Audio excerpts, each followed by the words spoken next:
बौनी ननद।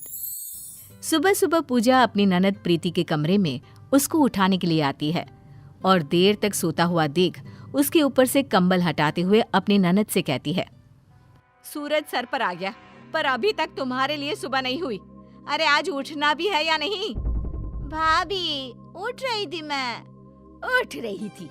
ऐसा एक भी दिन नहीं आता कि बिना उठाए तुम उठ जाओ। भाभी आज तबीयत ठीक नहीं लग रही थी, इसलिए आज लेट हो गया। तुम्हारी तो रोज ही तबीयत खराब होती है, घर का काम जो करना होता है। ये नहीं कि भाभी पूरा दिन अकेले काम करती है तो कभी उनकी मदद करवा दूं। भाभी मुझसे जो भी होता है वो मैं कर तो देती हूँ, फिर भी आप मुझे रोज सुबह सुबह सुनाना शुरू कर देती हो। तुम्हें तो कुछ बोलना ही बेकार है। पता नहीं कब शादी करके अपने ससुराल जाएगी, पर इससे शादी करेगा भी कौन? इसके लिए तो इसी की तरह कोई बौना देखना पड़ेगा। प्रीति अपनी भाभी की बातें सुनकर बिना कुछ बोले बाहर जाने लगती है। तभी पूजा प्रीति को रोकते हुए उससे कहती है, ओ महारानी, ये तुम्हारा कंबल, इसे कौन उठाएगा? इतना कहकर पूजा वहां से चली जाती है। बेचारी प्रीति अपना बेड ठीक करने लगती है, जिसके बाद प्रीति घर का भी काम करने लगती है और खुद से कहती है, चलो घर का काम तो खत्म हुआ, अब कॉलेज के लिए तैयार हो जाती हूँ। वैसे भी आज बहुत लेट हो गई हूँ, एक क्लास तो पक्का छूट ही जाएगा आज। इतना कहकर प्रीति कॉलेज जाने के लिए तैयार होने लगती है तो वहीं पूजा किचन में काम कर रही होती है और खुद से ही बातें कर रही होती है।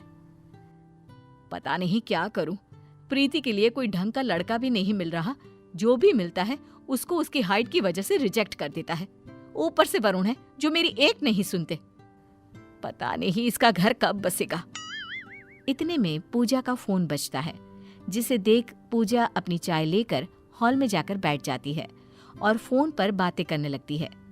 प्रीति कॉलेज जाने के लिए बाहर आती है और अपनी भाभी से कहती है, भाभी मैं लेट हो रही हूँ, मैंने सारा काम कर दिया है, मैं कॉलेज जा रही हूँ। ठीक है, और सुनो टाइम से घर आ जाना, सारे कपड़े पड़े हुए हैं धोने के लिए।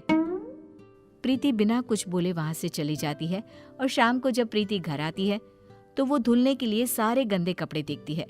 प्रीति जाकर उन कपड़ों को धो देती है। कुछ देर बाद पूजा तैयार होकर बाहर निकलती है। तब प्रीति अपनी भाभी से पूछती है, भाभी आप इतनी रात को कहाँ जा रही हो? तुझसे मतलब? मैं कहीं भी जाऊं, कुछ भी करूं? अच्छा दरवाजा अंदर से बंद कर लेना। हो सका तो मैं रात को घर ना आ पाऊं, क्योंकि आज मैं अपनी फ्रेंड के घर जा रही हूँ। पर भाभी उस बारे में आपने भैया से पूछा? आपको पता है ना, भैया को रात में किसी का भी दूसरों के घर रुकना पसंद नहीं है। उनको और मुझे आपकी चिंता रहती है। अगर तुम चुगली ना करो तो वरुण को मैं संभाल लूंगी, पर नहीं, जितना बड़ा तुम्हारा कद नहीं उससे ज्यादा तो तुम्हें उछलना होता है। मेरी कोई लाइफ नहीं है क्या? तुम कॉलेज के बहाने और तुम्हारे भैया ऑफिस ट्रिप के बहाने घूम लेते हो, और मैं तो इस घर में ही रहती हूँ। मेरा दम नहीं घुटता क्या? इसलिए अगर मैं एक दिन अपनी फ्रेंड के साथ बाहर जा रही हूँ तो इसमें बुराई क्या है? भाभी रात को आप बिना बताए जा रही हो, कल को आपको कुछ हो गया तो मैं भैया को क्या जवाब दूंगी? कोई जवाब देने की जरूरत नहीं है। रोटी बनी हुई है, खाना खाकर सो जाना। वरुण से मैं खुद बात कर लूंगी। इतना कहकर पूजा अपनी दोस्त के साथ घूमने के लिए निकल जाती है, पर बेचारी प्रीति रोती रहती है। पूजा अपनी दोस्त के साथ घूमकर घर आती है और अगले दिन प्रीति को जब टीवी देखता हुआ देखती है तो सारे कपड़े लेकर उसके पास जाकर कहती है, सारा दिन टीवी देखने से घर का काम खत्म नहीं होता। कभी मेरे बारे में भी सोच लिया करो। अरे थोड़ी मेरी भी मदद करवा दो काम में। भाभी सारा काम तो करती हूँ, बस मुझसे जो काम नहीं हो पाता वही मैं छोड़ती हूँ। अब आपको पता है कि मैं ऊंचाई के काम नहीं कर पाती, मेरा हाथ नहीं पहुँच पाता, फिर भी आप ऐसा बोल रही हो। तो घर में सीढ़ी किस लिए है? उसका इस्तेमाल करो। और उसके बिना भी तुम कपड़े इस्त्री कर सकती हो, कपड़े धो सकती हो, खुद खाना निकाल कर खा सकती हो। ये काम तो तुम कर ही सकती हो ना? पर नहीं जी, तुम्हें तो कुछ नहीं करना। भाभी जो है सारा काम करने के लिए। उन दोनों में बहस हो ही रही होती है। तभी प्रीति के फोन पर उसके भैया का फोन आता है और पूजा प्रीति से पूछती है, किसका फोन है? अब भैया का फोन है। वरुण को कल के बारे में कुछ मत बताना।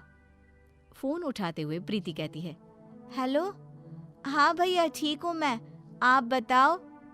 भाभी कहाँ है तेरी? यहीं बैठी है, दे रही हूँ। लो भाभी फोन। हेलो, कब आओगे वरुण आप? आपको गए कितना टाइम हो गया, जल्दी आ जाओ ना बस। हाँ मैं आ ही रहा हूँ, 2-3 में आ जाऊंगा। अच्छा प्रीति ठीक है ना? तुम दोनों की अब लड़ाई तो नहीं होती ना पहले की तरह? नहीं जी, सब ठीक है, बस आप आ जाइए। इतना कहकर वो फोन रख देती है। ऐसे ही कुछ दिन और बीत जाते हैं। एक दिन प्रीति अपनी भाभी से कहती है, भाभी मैं आज बहुत लेट हो रही हूँ, मैं कॉलेज से आकर काम में आपकी मदद करवा दूंगी। प्रीति ये सब बोल रही होती है, पर फिर भी पूजा उसकी किसी भी बात का जवाब नहीं देती और प्रीति अपनी भाभी के कमरे में जाती है, जहाँ वो पूजा को सोते हुए देखती है। ये देखकर पूजा को उठाने के लिए उसका हाथ पकड़कर हिलाती है, तो वो देखती है कि पूजा का हाथ बहुत गर्म है। ये देखकर प्रीति खुद से कहती है, अरे भाभी को तो बहुत ही ज्यादा बुखार है। एक काम करती हूँ, मैं आज कॉलेज से छुट्टी ले लेती हूँ और भाभी की देखभाल करती हूँ। अभी तो दवाई लाकर दे दूँ। दवाई खाने के बाद जैसे ही भाभी को आराम मिलेगा, मैं इन्हें डॉक्टर के पास ले जाऊंगी। इतना कहकर प्रीति अपनी भाभी का ख्याल रखने लगती है। भाभी उठो, दवाई ले लो। तुम कॉलेज नहीं गई आज? नहीं, आज मैं घर पर रहकर सारा काम कर लूंगी। आज ना आप आराम करो बस। पर तुम काम कैसे करोगी?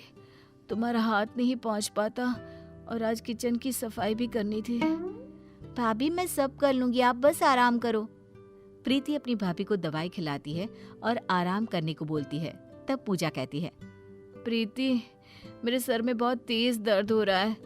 लाओ भाभी मैं दबा देती हूँ। इतना कहकर वो भाभी का सिर दबाने लगती है और उसकी ये सेवा देखकर पूजा उससे कहती है, प्रीति रुक। क्या हो गया भाभी? तुम मेरे बारे में कितना सोचती हो, फिर भी मैं तुमसे लड़ती रहती हूँ।